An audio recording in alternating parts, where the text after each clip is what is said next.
motion of connected bodies.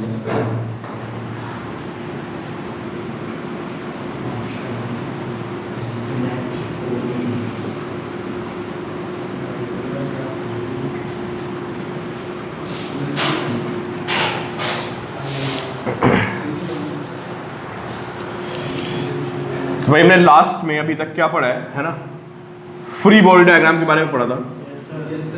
अब जो बच्चे नए हैं ना, आपको थोड़ा सा कॉपी लेना, फ्री बॉडी डायग्राम कल एक बार मुझसे पहले थोड़ा आके पूछ लेना एक बार, ठीक है। हालांकि आपको सारी बातें समझ में आएंगी, इतना मुश्किल नहीं है। फ्री बॉडी डायग्राम में क्या होता है ये मैं आपसे ऑलरेडी डिस्कस कर चुका हूँ। और यहाँ पे हम क्या देखते हैं कि किसी बॉडी पे कितने फोर्सेज आ रहे हैं, ठीक है। कौन कौन से फोर्सेज थे? टेंशन का फोर्स होता है स्ट्रिंग में, अगर रस्सी है तो वहाँ पे टेंशन आएगी। और एक नॉर्मल रिएक्शन होता है, जब कहीं पे कोई कांटेक्ट होता है तो वहाँ पे नॉर्मल रिएक्शन आती है। और बॉडी का वेट होता है और फ्रिक्शन होता है, फ्रिक्शन खैर आगे आएगा, ठीक है। तो बेसिकली अभी हम जो प्रॉब्लम डिस्कस करने वाले हैं वहाँ पे तीन चीज़ें आएंगी, क्या? बॉडी वेट, और अगर आपस में कॉन्टैक्ट है तो जो उनके बीच में कॉन्टैक्ट फोर्स होता है that is called normal reaction. और तीसरा क्या आएगा? टेंशन। एक बार सारी चीज़ देख लेते हैं। टेंशन की क्या प्रॉपर्टी होती थी? Always act away from the body. Tension बताया था कि जहां भी रस्सी होती ना, वो रस्सी से आप किसी चीज को क्या कर सकते हो? You can pull. आप रस्सी से किसी को धक्का नहीं मार सकते हो। Tension acts away from the body. और नॉर्मल रिएक्शन टुवर्ड्स सरफेस। अगर दो बॉडीज कांटेक्ट में हैं तो जो इनके बीच में फोर्स आएगा, इस वाले पे इधर आएगा और इस वाले पे इधर आएगा। इतनी बातें आपको ध्यान रखनी है। और आपको क्या ध्यान रखना है कि F इक्वल टू क्या होता है? ma। तो किसी बॉडी में अगर एक्सेलरेशन है तो जितने फोर्सेस हैं सारे ऐड करके आप किसके इक्वल कर दो? ma के इक्वल, ठीक है। देखो क्वेश्चन सॉल्व करने का तरीका क्या होता है कि सपोज करो कोई सिस्टम है। सिस्टम्स क्या मतलब? मेरा मतलब है ब्लॉक्स हैं, पुली है, कुछ है, तो उसमें क्या होगा? एक डायरेक्शन में एक्सेलरेशन हो रहा होगा। क्या बोला मैं? एक डायरेक्शन में एक्सेलरेशन हो रहा होगा। वो डायरेक्शन कुछ भी हो सकती है, it may be long incline और it may be on the surface. जैसे इंक्लाइन पे कोई बॉडी चल रही है ना, या ये यहाँ पे ग्राउंड पे कोई बॉडी चल रही है। करना क्या होता है, जिस डायरेक्शन में ये बॉडी मूव कर रही है ना, उसको आप एक्स ले लो और उसके परपेंडिकुलर क्या कर दो आप? वाई। एक्स किधर लेना है? जिधर बॉडी में मोशन है वो एक्स हो गई और उसके परपेंडिकुलर क्या हो गया? वाई। तो अगर मोशन एक्स में हो रही है तो एक्स डायरेक्शन में अगर मैं सारे फोर्सेस को ऐड कर दूं, एक्स डायरेक्शन में अगर मैं सारे फोर्सेस को ऐड कर दूं तो वो ma के इक्वल हो जाएंगे। और वाई में क्या हो जाएंगे? यार वाई में बैलेंस हो जाएंगे। अगर बॉडी एक्स में जा रही है, किसी बॉडी में एक्सेलरेशन एक्स की तरफ है, तो क्या उसमें वाई कंपोनेंट होगा? नहीं होगा ना। तो इसका मतलब वाई में फोर्सेस को क्या करना होगा? हर क्वेश्चन की यही कहानी है कि वाई में फोर्सेस को बैलेंस कर दो। वाई मतलब direction which is perpendicular to acceleration. और जिधर एक्सेलरेशन है उधर क्या करोगे? सारे फोर्सेस को ऐड करके आप ma के इक्वल कर दोगे। ये हर क्वेश्चन की ही कहानी होती है। तो देखो मैं लिख रहा हूं कि सारे फोर्सेस को ऐड करना है किधर? x में, और उनको आप किसके इक्वल कर दोगे? ma के इक्वल, ठीक है। और y डायरेक्शन में जो उसके परपेंडिकुलर डायरेक्शन होगी वहां सारे फोर्सेस को ऐड करके 0। अगर आपको जरूरत है तो ये इक्वेशन बनाओगे और नहीं है तो नहीं बनाओगे। फ्रिक्शन वाले केसेस में ये इक्वेशन बनानी पड़ जाती है, क्योंकि फ्रिक्शन किस पे डिपेंड करता है? नॉर्मल रिएक्शन पे डिपेंड करता है ना। वहां दोनों इक्वेशन बनानी पड़ती हैं, नोट करिए पहले। ये हर क्वेश्चन की कहानी है। क्यों जरूरी नहीं है ये बताओ?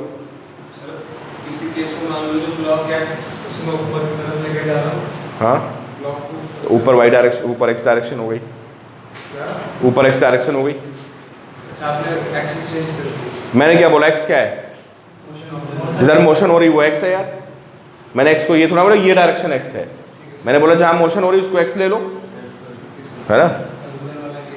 हाँ, नहीं, जहां मोशन है वो हमारी एक्स डायरेक्शन है। अगर मोशन ऊपर है तो उसको एक्स ले लो। हाँ, मतलब एक्स वाई नहीं यार, सीधी सी बात। जहां मोशन हो रही उधर ऐड करके ma के इक्वल आएगा और उसके परपेंडिकुलर क्या होगा? बैलेंस होगा यार। तुम वो एक्स लो, वाई लो, जेड लो, कुछ भी होता है। ठीक है, तो ये हमें हर क्वेश्चन में फॉलो करना है। भाई सर्कुलर में कहानी अभी आएगी आगे, उसको अभी मिक्स नहीं करता है, सर्कुलर की कहानी भी आगे आएगी। तो चलो भाई मैं बहुत स्पीड में बहुत सारे केसेस कराने वाला हूँ, आपको दिक्कत है तो बताते हैं ना। चलो देखो भाई, सबसे पहले ब्लॉक है, मैंने फोर्स अप्लाई किया F, इसका मास m है, ठीक है। तो find acceleration and normal reaction. चलो बताओ, क्वेश्चन को सॉल्व करने में सबसे पहले क्या करना पड़ता है? Free body diagram. Free body diagram का मतलब होता है कि हमें क्या करना है, ऑल फोर्सेस, ये कितनी है mg, ये कितना है F, और क्योंकि यहाँ पे कांटेक्ट है तो यहाँ पे क्या आएगा, नॉर्मल एक्शन आएगा। और किधर आएगा, ऊपर नीचे नहीं, टुवर्ड सरफेस। अगर नॉर्मल एक्शन में आपको कोई कंफ्यूजन होता है तो इट ऑलवेज एक्ट्स क्या, टुवर्ड सरफेस। तो ये हो गई हमारी नॉर्मल एक्शन। अब बोलो मोशन किधर हो रही है, फॉरवर्ड एक्शन में हो रही है। तो this F is equal to ma, and what about this vertical direction, this n is equal to mg। तो पहली इक्वेशन, दूसरी, तो यहाँ से हमारा a आ गया किसके इक्वल, F/m के इक्वल आ गया। ठीक है, स्पीड में लिखते रहिए भाई, ये हमारे एक्सेशन की वैल्यू हो गई F/m।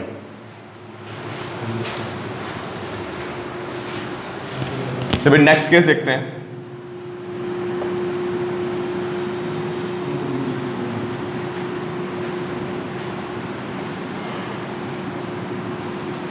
मैंने यहां पे फोर्स अप्लाई कर दिया F, this m1, this m2, ठीक है। तो आपको क्या फाइंड करना है, आपको फाइंड करना है सिस्टम का एक्सेशन कितना होगा एंड फोर्सेस, जो फोर्सेस नहीं, force between m1 and m2, जो m1 और m2 पे फोर्स आएगा वो कितना है। यार m1 क्या करेगा, m2 को धक्का मारेगा। जब आप m1 को धक्का मारोगे तो m1 क्या करेगा, m2 को पुश करेगा, तो उनके बीच में क्या आएगा, एक फोर्स आएगा। तो सिस्टम का एक्सेशन बताना है and force between m1 and m2। पहले FBD बनाओ दोनों का, ड्रॉ करो, इक्वेशंस लिखो, बताओ क्या हो रहा है। एक क्वेश्चन बहुत पूछाता है, ये भाई मेंस में आता है तो उसमें 3 ब्लॉक्स लगा देता है ना। नीट में आता है तो 2 ब्लॉक लगा के पूछ लेता है क्वेश्चन। आसान से क्वेश्चन है। तो मुझे लगता है कि आपने FBD बना दिया होगा। बताओ m1 पे कौन कौन सी फोर्सेस हैं। देखो, एक हो गया इसका बॉडी वेट किधर, डाउनवर्ड, और एक ग्राउंड से नॉर्मल एक्शन टुवर्ड सरफेस, इधर से F और इधर से क्या आएगा, नॉर्मल एक्शन, n लिख सकते हैं। सर तो ये जो m1g है, m1 थोड़ा सा बता रहा है, ये हाँ? जो m1 लगा रहा है, m1 लगा रहा है, ये जो m1g लगा रहा है, m1g लगा नहीं रहा भाई, ग्राउंड उसको लगा रहा है। सर वो तो नॉर्मल एक्शन लगा रहा है ना, तो फिर आपने m1g के लिखा है, इसलिए लगा रहा है। अच्छा, FBD किसका बनाओगे, m1 का मतलब कौन सी फोर्सेस बनाओगे, सर नॉर्मल रिएक्शन, फोर्सेस कौन सी बनाओगे m1 पे, सर एक नॉर्मल रिएक्शन लगा रहा है, वो सब छोड़ो।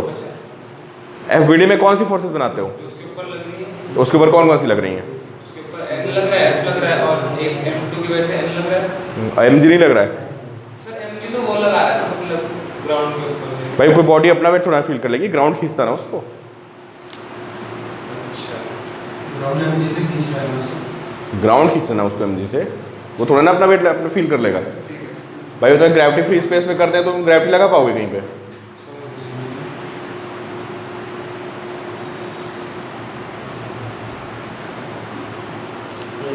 ठीक है, इसकी इक्वेशंस क्या बनेंगी बताओ। देखो अभी मुझे वर्टिकल से मतलब नहीं है, लिखते नहीं है, फ्रिक्शन में लिखा करेंगे। तो अब बस देख लो n1 किसके इक्वल है, क्योंकि मोशन तो हो नहीं रहा इधर, तो ये फोर्सेस क्या हो गई, they are balanced. n1 is mg और n2 इज m2g। मोशन किधर हो रही है, फॉरवर्ड। कौन दे रहा है मोशन इसको, F माइनस n। तो इसकी इक्वेशन बनेगी F minus n is m1 है। इसकी क्या बनेगी, इसको कौन धक्का दे रहा है। अब बहुत सारे बच्चे यहाँ से उठा के n पे लगा देते हैं, 11th के बच्चे ऐसा करते हैं, फिर बहुत देर बहस करते हैं मुझसे कि सर ये F भी तो आ रहा है इस पे। तो उनको समझाता हूँ भाई, कि F नहीं आ रहा है, इसको कौन धक्का मार रहा है? M2 को बताओ यार। आपने किसको धक्का मारा है? आपने किस पे फोर्स अप्लाई किया है? M1 पे, और जो M1 का फोर्स M2 पे जाएगा वो F नहीं आएगा भाई, वो अलग फोर्स है। तो वही से गलती से आप यहां पे F मत लगा देना, सिर्फ N आएगा ना यार। तुम सिंपली सोचो कि M2 को कौन चला रहा है? बस M2 को चला रहा है जो M1 से पुश आ रहा है। क्यों भाई? M2 को चलाने में कौन सा फोर्स है? जो M1 से पुश आ रहा है भाई, तो चलाएगा उसको, तो बस N चलाएगा। चलो इन दोनों इक्वेशन को सॉल्व कर लो, ऐड कर दो, क्या आएगा बताओ? दोनों इक्वेशंस को ऊपर नीचे लिख के ऐड करिए, N और A दोनों वैल्यूज आ जाएंगी। देखो A कितना आएगा बताओ?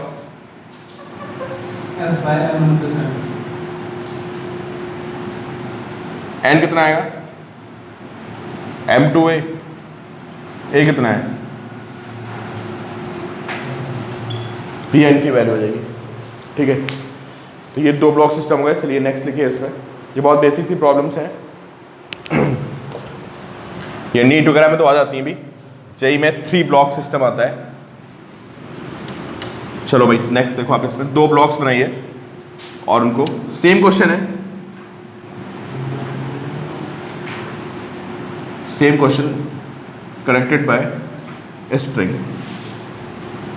This force F, forces between M और M2। हाँ forces between तो लिख तो दिया, नॉर्मल एक्शन वही तो था, उनके बीच के फोर्स M और M2 के बीच में जो फोर्स थी वो क्या थी? वो नॉर्मल एक्शन थी, और नॉर्मल एक्शन निकाल दो दी M2F by M1 plus M2। ठीक है, तो चलो भाई find tension in the string लिखिए आप, फाइंड एक्सेलरेशन। हाँ, फाइंड एक्सेलरेशन पार्ट बी में टेंशन इन द स्ट्रिंग। ठीक है, दोनों वैल्यूज में फाइंड करनी है।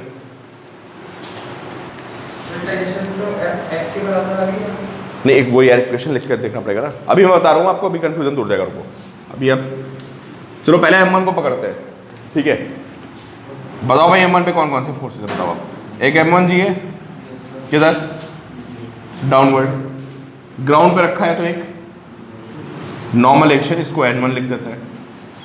ये तुमने F लगा रखा है, इधर से खींच रखा है। अब ये स्ट्रिंग है यहाँ पे, ठीक है। कभी भी मैंने आपको बोला कि कंफ्यूजन होता है तो क्या कर दोगे? स्ट्रिंग से फोर्स क्या होगा? Always away from the body. बाद में उसको फील कर लो, ये थ्योरी कभी गलत नहीं होगी। बाद में आप कोई रियल लाइफ सिचुएशन लेके उसको आप फील कर लो, बट पहले अगर यहाँ मुझे टेंशन बनानी तो अवे फ्रॉम द बॉडी बना दो, कोई दिक्कत नहीं है। T, ठीक है, अवे फ्रॉम द बॉडी, पता है तो शुरुआत में tension always acts away from the body. Normal action किधर? तो ये कभी कभी गड़बड़ हो जाती है जल्दबाजी में। चलो इस पे बताओ कौन कौन से फोर्स है? यार M2G है, और ग्राउंड से क्या है? यहाँ रस्सी लगी हुई है, अवे फ्रॉम द बॉडी। अब बाद में इसको आप सोचो, जस्टिफाई करो, फील करो, कुछ भी करो, पहले बना लो, लेकिन अवे फ्रॉम द बॉडी। ठीक है, तो ये आ गई टेंशन। तो बुक्स में क्या होता है ना, एक ही स्ट्रिंग में 2 साइड में टेंशन दिखा देता है, तभी आप कंफ्यूज हो जाते हो। देखो बुक्स में क्या होता है, ऐसे दिखाएगा, देखो सारे बच्चे देख लें, ऐसे और ऐसे। हाँ, इसका मतलब पता क्या होता है? इसका मतलब ये होता है कि ये वाली टेंशन किस पे है? ये इस पे दिखा रखी है, और ये वाला एरो किसके लिए है? इसके लिए। तो आप उसको अलग अलग बनाया करो, ये बन गई टेंशन। नहीं नहीं, इधर जाएगा ना, किधर? लेफ्ट। तो अब ये फोर्सेस बैलेंस हो गई, हमें लिखने की जरूरत नहीं है। ये फोर्स बताओ कितनी आएगी? F minus P is M1A, पहले की इक्वेशन। ये इसको ले जा रहा है भाई, इसको कौन खींच रहा है? T। अब कभी भी ये फोर्स उठा के यहाँ मत ले आना, मैं पहले बता चुका आपको। कौन खींच रहा है इसको? T खींच रहा है। तो T is equal to what? M2A।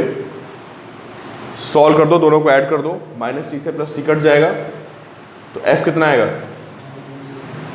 M1 plus M2A आएगा। A कितना आ गया? सीधे एक्सेशन तो डायरेक्टली निकाल सकते हो यार। टोटल मास कितना है? कितना है total mass? m1 plus m2। Force कितना है?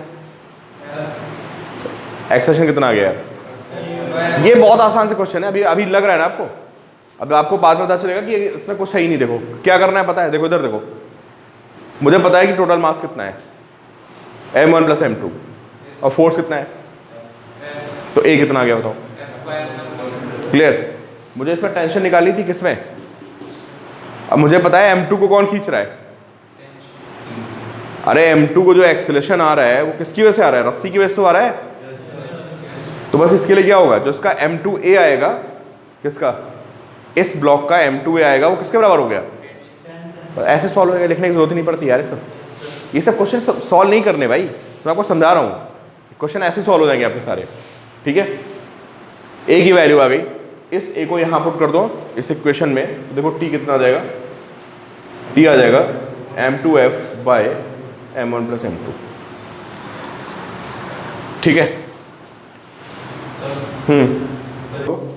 है ना? सही से एपीटी बनाना बिल्कुल।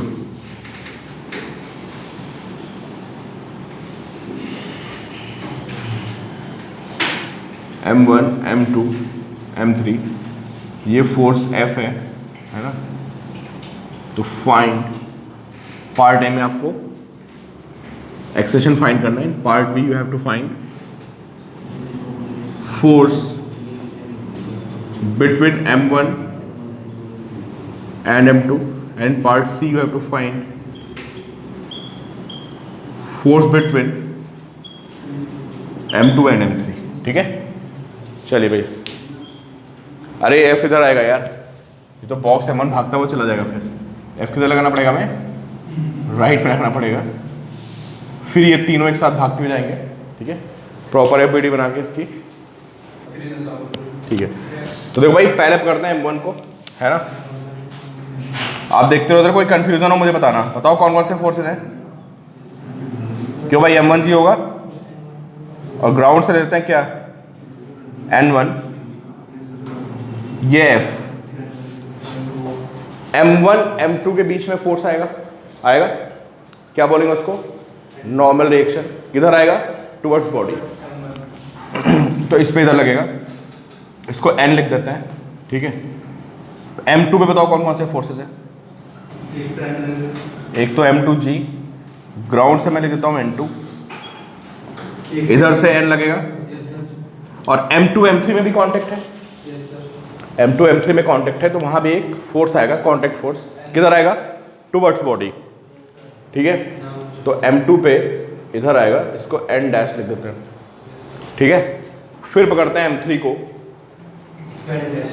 और इस पे आएगा, ये क्या आएगा? m3g, और ये कितना आएगा? n डैश, और नीचे से लिख देते हैं n3।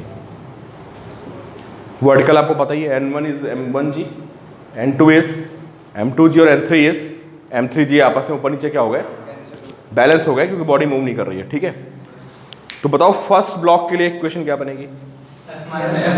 F minus n is m1 है, राइट में जा रहा है, तो F minus n is m1 है। इसकी क्या बनेगी?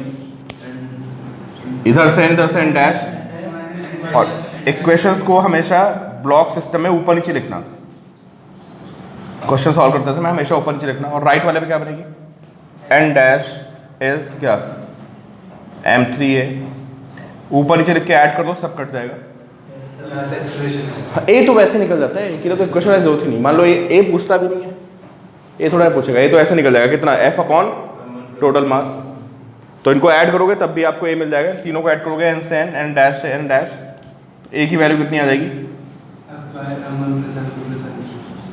F bye m1 plus m2 plus m3, है ना? इसकी यार वैल्यूज पुट करते जाओ, आपको वैल्यूज मिल जाएगी। एंड यहाँ पे ए पुट करेंगे तो n डैश मिल जाएगा, फिर यहाँ पे ए पुट करेंगे तो इस पे पुट करोगे तो n मिल जाएगा आपको। कितनी आ रही है इसकी वैल्यूज? निकाला किसी ने n डैश? कितना है n डैश बताओ?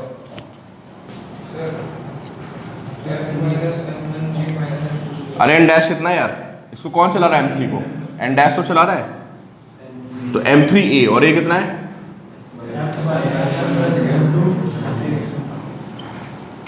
आ जाते हैं इसमें क्वेश्चन में, इसमें ये बहुत इजी लेवल क्वेश्चन है। समझे, आए भी हैं पिछले साल इस तरह के क्वेश्चन थे, बड़ा आसान सा, फिर 2 ब्लॉक सिस्टम का था, इससे पहले कराए थे वो, है ना। और ऐसे आप ये निकालते ना कौन सा, हाँ। अब देखो इसको याद कैसे करना ना यार। अब मान लो क्वेश्चन आ जाता है कि कहता है कि भाई M3 और M2 के बीच में बताओ नॉर्मल रिएक्शन कितनी है, फोर्स। तो सबसे पहले तो क्या कन्वर्ट करोगे बताओ, ए निकाल दोगे ऐसे ही, कुछ करना नहीं है, 15 सेकंड का क्वेश्चन है, हार्डली 15 सेकंड। ए निकला यार। अब तुमको M2 M3 के बीच में फोर्स बताना है, तो तुमको तुरंत क्लिक करना चाहिए कि M3 को कौन चला रहा है, जो M2 से नॉर्मल रिएक्शन आ रही है वो चला रही है, और वही हमको निकालना है। तो मेरे दिमाग में आएगा कि यार M3A जो होगा, मतलब M3A वो किससे आएगा बताओ, जो M2 की नॉर्मल रिएक्शन आएगी वो उसको M3A देगी, खत्म काम। अब मुझसे कहता है यार ऐसा है M1 M2 के बीच में बताओ, तो मैं समझूंगा कि जो M1 M2 के बीच में जो फोर्स आएगा ना वो किसको चलाएगा, M2 M3 दोनों को धक्का मारेगा भाई। कौन सा फोर्स, जो M1 से लगेगा वो दोनों को धक्का मारता हो जाएगा, तो M2 + M3 × A कर दूंगा, खत्म क्वेश्चन। 15 सेकंड से ज़्यादा नहीं लगना है इसमें। तो ये सब हमें ये सब नहीं करना है, तो समझा रहा हूँ मैं आपको। अभी ऑब्जेक्टिव में आएगा तो क्वेश्चन थोड़ा बनाओगे, डायरेक्टली लिखोगे, ठीक है। समझ गए ना आप मैं क्या बोल रहा हूँ, कि अगर मुझसे पूछता है कि what is force between M1 and M2, तो मैं सोचूंगा कि यार M2 M3 को कौन चला रहा है, क्लियर ना, कौन चला रहा है, जो M1 से फोर्स आ रहा है। तो M2 + M3 का मैं कंबाइंड मास लिखूंगा, ठीक है, और इसको मैं डायरेक्टली किससे मल्टीप्लाई कर दूंगा, इसको मैं एक्सेलरेशन से कर दूंगा मल्टीप्लाई, समझे। तो इस पूरे को कौन चला रहा है, इस पूरे को जो M1 से नॉर्मल रिएक्शन है वो चला रहा है। तो हमें ऐसे करना है एक्चुअली, हमें ऐसा नहीं करना है, समझ गए ना। इन क्वेश्चन में तो एटलीस्ट FVD बनाने की जरूरत नहीं है, क्योंकि क्वेश्चन बहुत ही ईजी लेवल के हैं। आप इसमें FVD बना के काम करोगे तो काम हो गया फिर। तो मैं डायरेक्टली याद रखना है इस कॉन्सेप्ट को, समझे। तो इसमें टाइमिंग लगेगा। एक्सेलरेशन निकाला, M3 को किसने चलाया, M2 M3 के नॉर्मल रिएक्शन ने, ठीक है, और M2 M3 को किसने चलाया, ये आगे नॉर्मल रिएक्शन है। तो बस मैं M2 + M3 के मास को ऐसे मल्टीप्लाई मारूंगा और M3 के मास को यहाँ पे सीधे आ जाएगा, ठीक है। तो ये क्वेश्चन बस मैं आपको बोल रहा हूँ ना कि ओनली 15 सेकेंड्स, तो भी अगर आपको ज़्यादा बता दिया, मतलब विदिन 10 सेकेंड्स आप इसको सॉल्व कर सकते हो कि अगर ये JEE नीट में आपको क्वेश्चन मिलता है, ठीक है। चलो भाई, अब आपको डायरेक्ट आंसर देना है अगले क्वेश्चन का, ठीक है, उसको बाद में लिखना है। पहले आप उसका डायरेक्ट आंसर देंगे जैसे मैंने आपको बताया है, फिर आप उसका FVD बनाएंगे, ठीक है। तो अब मैं यहाँ पे ले रहा हूँ 3 ब्लॉक्स ले रहा हूँ and they are connected by string, this M1, this M2 and this M3, ठीक है। इक्वेशंस नहीं बनानी है, बिना पेन चलाए हुए आपको आंसर देना है दिस F, ठीक है। तो पहले पार्ट में फाइंड A, दूसरे पार्ट में tension between M1 and M2, ठीक है। कुछ FVD नहीं बनाना आपको, डायरेक्टली मुझे ऐसे ही बोर्ड पे देखते रहो और आंसर दे दो। Tension between M2 and M3 बताओ। लास्ट वाला तो ए आ जाएगा, एक्सेलरेशन तो सिंपल, एक्सेलरेशन कितना आएगा, फोर्स को F/M1 + M2 + M3। लास्ट वाला F/M1 + M2 + M3 होगा, ये तो एक्सेलरेशन हो गया ना यार, क्योंकि जो टेंशन है उसमें फोर्स लास्ट वाला, अच्छा वो एक्सेलरेशन, लास्ट वाला M3 sir M3 into F/M1, जो लास्ट वाले से टेंशन आएगी वो सिर्फ M3 की जैसे आएगी, M3 ऐसे बोलो ना पूरा कि लास्ट वाले जो टेंशन आएगी किस पे, इस पे, वो M3 को खींच रही ना, तो क्या हो गया M3 है, और ये कितना है, ये तो हमको पता ही यार F/ क्या, M1 + M2 + M3। जो यहाँ की टेंशन है वो किसको खींच रही है, तो बस M2 + M3 को अगर मैं ऐसे मल्टीप्लाई कर दूँ डायरेक्टली को, ठीक है। तो कोई FVD नहीं बनाना है, हमें पता है M3 को कौन चला रहा है, ये टेंशन चला रही है, तो T इज M3 है, इस M2 M3 को मिला के कौन चला रहा है, ये टेंशन चला रही है, इसको मैं T' लिख देता हूँ, तो this T' is M2 M3A, और ये हमको पता ही है A की वैल्यू कितनी है, F/M1 + M2 + M3, ठीक है। तो इसमें फ्रिक्शन आ जाए तो हम FVD बनाएंगे, वरना ये क्वेश्चंस विदाउट FVD ऐसे देख के आप अपना सॉल्व कर सकते हो, ठीक है, ठीक है। अब देखो भाई, अब इसमें आ जाता है,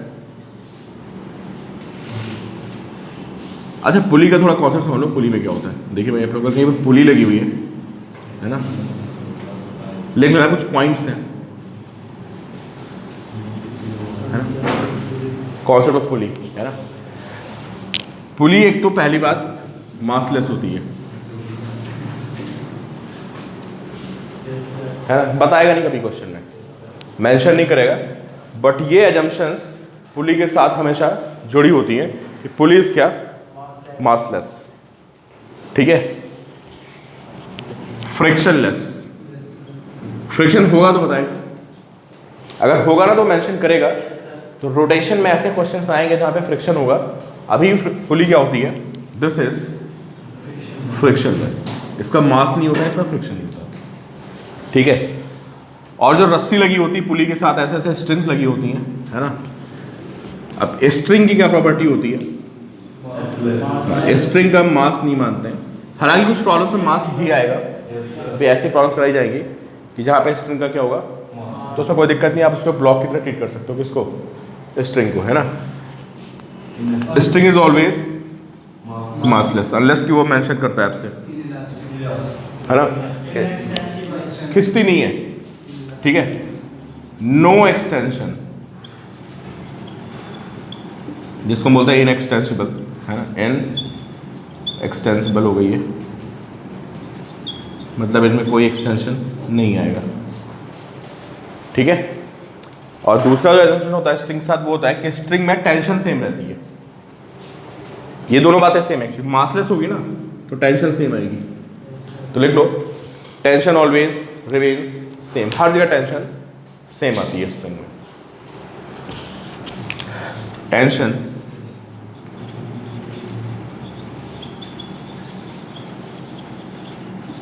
रिमेन्स क्या, सेम, टेंशन हमेशा क्या रहेगी यहाँ पे, सेम रहेगी, ठीक है। इतनी बातें ध्यान रखनी है। तो पुली से जब कोई स्ट्रिंग लगी होती है ना, तो उसके दोनों साइड में टेंशन क्या होती है, सेम, जितना फोर्स यहाँ आएगा उतना ही फोर्स यहाँ भी आएगा, ठीक है।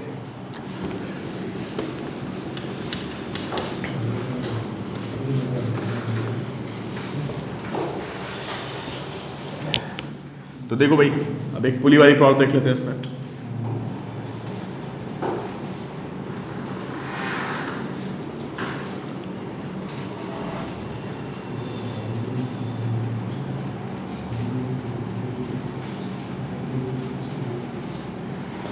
ये M1 है और ये M2 है, बनाइए आप दोनों, M1 और M2, ठीक है। तो M1 M2 और पुली तीनों का बड़ी बना के दिखाओ मुझे पहले, फिर अब M1 भारी हुआ तो क्या होगा, ये M1 नीचे जाएगा और M2 ऊपर जाएगा, ठीक है। तो काम करिए आप लोग, मुझे तीनों के FBD बना के बताइए M1 M2 और पुली का। अब बताते जाओ M1 पे कौन कौन से फोर्सेस है, बोलो। टेंशन और ग्रेविटी, M एक वेट, वेट कितना आएगा, डाउनवर्ड आएगा, tension away from the body, है ना। टेंशन कहाँ लगेगी, रस्सी नहीं होती तो गिर जाता ना तो डायरेक्टली। ऐसे भी स्ट्रिंग का कभी फोर्स समझ में ना आए तो स्ट्रिंग को हटा के देख लिया करो क्या होगा। कभी कभी समझ नहीं आता कि स्ट्रिंग क्या काम कर रही है, तो स्ट्रिंग हटा के देख लो, आपको समझ आ जाएगा स्ट्रिंग की क्या इंपॉर्टेंस थी, ठीक है। बताओ M2 पे कौन कौन से फोर्सेस हैं, टेंशन और वेट टेंशन, M2 जी और ठीक है। पुली पे यार, पुली पे ऐसे रस्सी खींच रही होगी, फील करो, पुली पे ये रस्सी भी उसको क्या कर रही होगी, वेट लगा तो नीचे खींच रही होगी, और ये रस्सी भी उसको नीचे खींच रही होगी, और वैसे ही tension acts away from the body, है ना। बहुत से बच्चे पूछते सर ये ऊपर क्यों नहीं लग रही, तो आप सिंपली सोचो ना यार कि रस्सी अगर पुली पे लगा दी जाए तो वो पुली को रस्सी क्या करेगी, दोनों साइड से नीचे तो खींचेगी, जैसे टी और टी, ठीक है। और पुली पे कौन सा फोर्स है, एक ऊपर और है, देखो ये रस्सी टी डैश, ठीक है। आप बताओ चल कौन रहा, रुका कौन है इसमें, पुली तो रुकी हुई यार, रुकी है तो एक काम करते हैं, अगर रुकी हुई है तो हम लिख सकते हैं T dash is 2T, force is balanced. इसमें कोई एक चल रहा होगा M1 M2 में, चलो मान लेते हैं M1 हैवियर है तो M1 नीचे जा रहा होगा। क्वेश्चन क्या बनेगी बताइए? G minus T is M1A बनेगी क्वेश्चन, ठीक है। इसकी क्या बनेगी? T ऊपर, तो ये नीचे आ रहा तो ये ऊपर जा रहा होगा ना यार, तो इक्वेशन T ज्यादा होगा इसमें।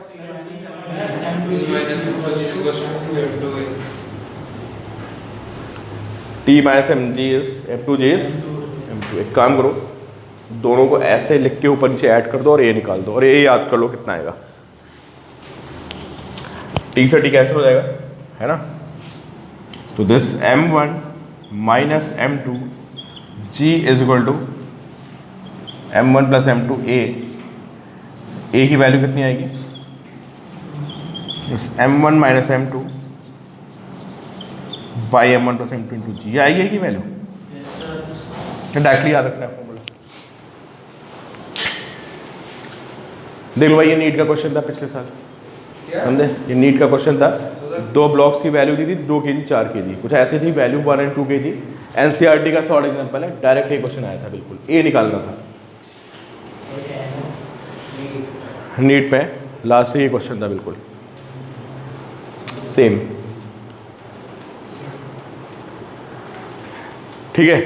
अब यार एक काम करो, ए की वैल्यू फर्स्ट इक्वेशन में पुट करो, टी निकालो और ये रटना है भाई।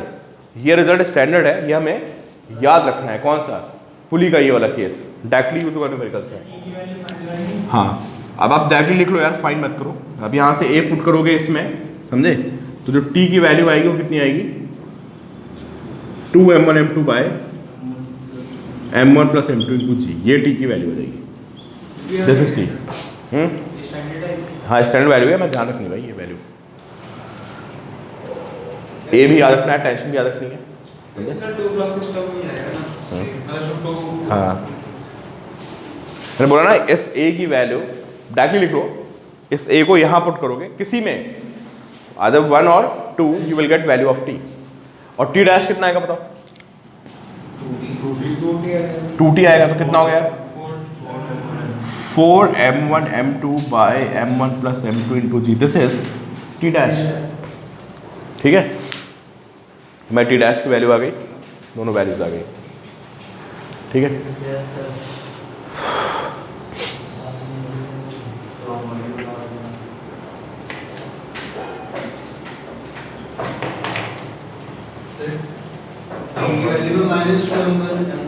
हाँ, this is 2m1 m2 upon m1 plus m2 into g. नहीं, माइनस नहीं है, माइनस का मैग्नीट्यूड की बातें चल रही है, माइनस नहीं है तो डैश तो बनाई देना सारी। हाँ, ठीक है, तो वैल्यूज आ गई। नेक्स्ट देखिए आप, तीनों के बेसिक हो जाएंगे ना, पुली वाले का, फ्लैट का, इंक्लाइन का, तो आप कल क्वेश्चंस करके आ जाओगे। ये और देख लो,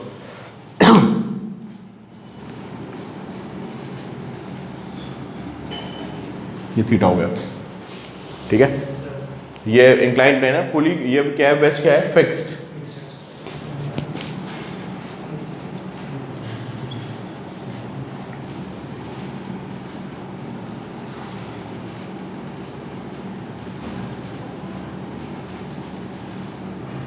दिस m,